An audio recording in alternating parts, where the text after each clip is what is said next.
So here is my continuing work on my castle. I'm just continuing to practice different techniques, and we'll talk about this turret that I've been working on. This one, as you can see, I haven't done much more to, but I've been working on this one, and I'll tell you what I like about it. I do like that it's shaped like an octagon. I like its size. I like the I like these these indented arch textures here. I think that looks really good, especially because I managed to do it on all sides. This looks like a thing. Yeah, okay. 2 threes. Good job. And make a powder. I also kind of like this detail Tail. here. Just adds a little something extra there. But I don't know. I don't like the diamonds. The diamonds probably have to go. But as I mentioned before, those cylinders going at the side really don't look very good. These connector pieces, I think those are fine. They're not that visible, and they just add a little bit of fuzziness to the design, which I think looks fine. So that's not, and because there's no floors in there, it's kind of what's holding it all together. The windows are nice too. I like the double arches. That's nice. So I got up to here, and I just wanted to see if I could use these arches to build my battlements, my wall blocks. And I think you'll agree it's too much. It comes out too far. It looks like a big mushroom.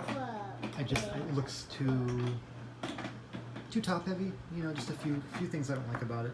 So I don't think I'll do that again. I won't use these again. I'll probably just stick to these smaller slopes. Otherwise, that's okay. It looks okay from this side.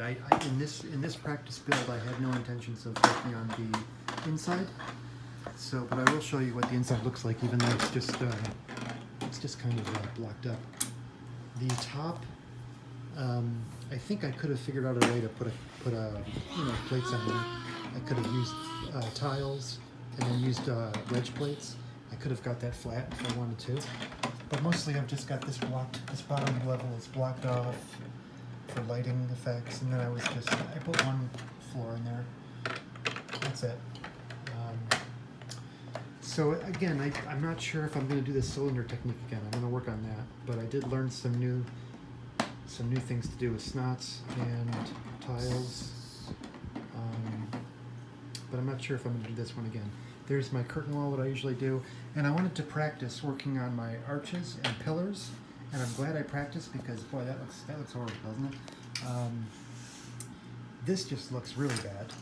This kind of base with my slopes like that just looks really bad. And although I do like using these as pillars, here it just doesn't look right. They look too skinny. Oh, and by the way, remember, I'm just practicing. You would never have arches in a curtain wall. This is just practice.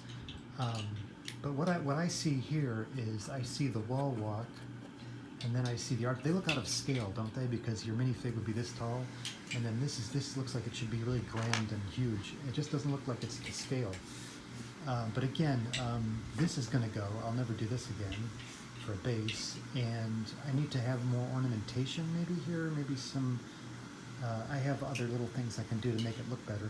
I may also try doing multiple pillars, maybe 4 to hold up an arch if I'm doing this again, to make it look bigger and stronger. Otherwise, these arches, these pillars I should say, really only we're going to have a use inside the castle to make smaller pillars, because this just doesn't look right at all. They're not, like I said, they're just not to scale. I think if I'm going to use them outside, they would probably be more ornamental, decorative. Daddy, and then I made this is that Kieran's thing. garden. He made a garden, which was fun. I He just likes playing with his grass. He's got a little water there. I did that little water feature. But he likes to play along.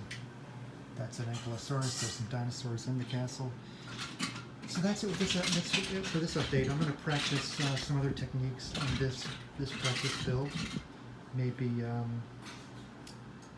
but that's it for now.